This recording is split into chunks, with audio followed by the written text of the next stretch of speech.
Kenyans. I'm Babu Owino, Member of Parliament for Embakasi East constituency.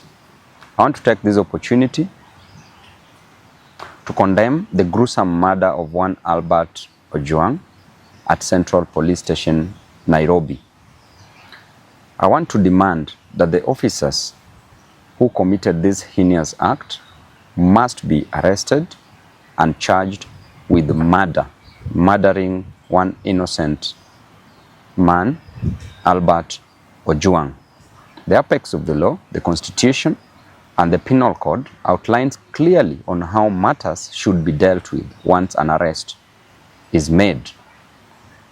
Going to an extent of murdering an innocent man, moving all the way from Nairobi, wasting government resources in the name of Subarus, going down to Homa Bay, passing so many counties to arrest one person whose only mistake was to speak the truth on social media, was only to outline how Kenyans are suffering, was only to show Kenyans that there is high cost of living, that there is overtaxation, and that there is unemployment in this country. By pointing out unruly officers in the government by the name Eliud Langat, who is a Deputy Inspector General of Police, you take an opportunity to go all the way to Homa Bay, arrest an individual, arrest Albert, move all the way back to Nairobi, noting that there are so many police stations within Homa Bay County. You bypassed all those police stations, came back to Nairobi, took an innocent young man from the dad with an intention to kill, premeditated the death of one Albert Ojwang.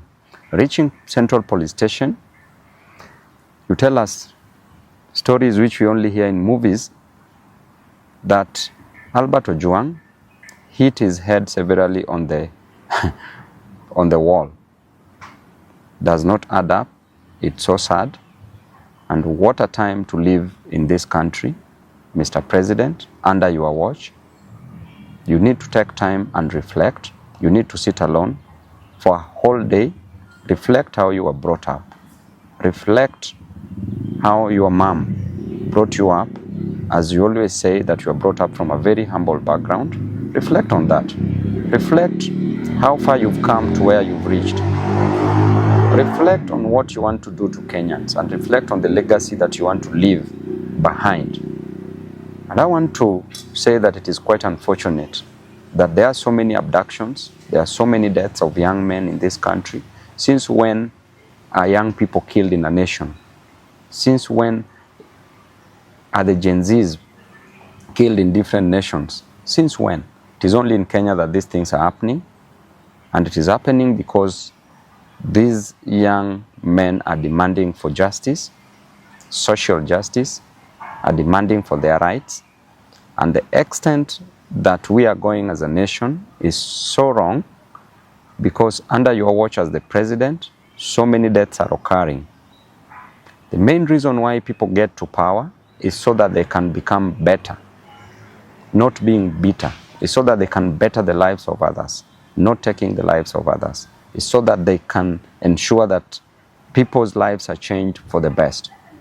But what are we seeing in return? We are seeing bitterness, we are seeing cruelty, and too much cruelty breeds so much hatred, which is now occurring in this country.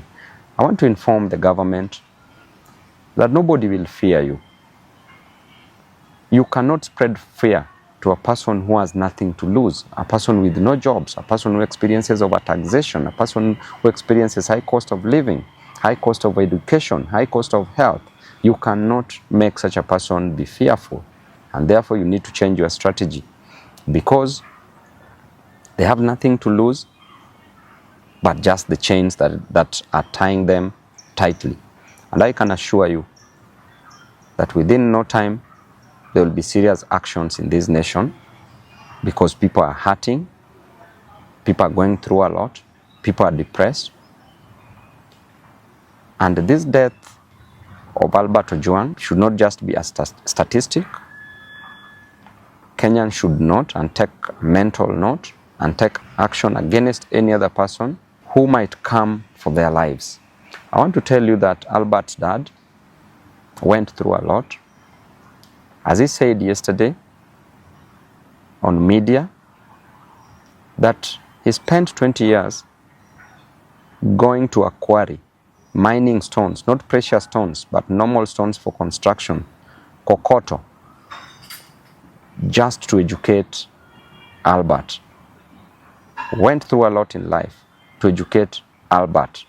Then Albert graduated, became a teacher, had a 1-month-old child, a young family, a wife left behind, just for you to come and take the life of this innocent soul.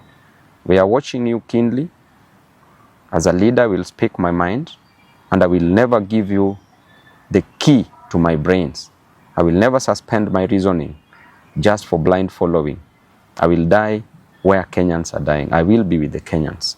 And to the Inspector General of Police, please move with action. By now, it would be an honor if you would have resigned. But because of greed for power, I know you won't. So what you can do is to take action against these culprits who have taken the life of an innocent young man. Thank you and God.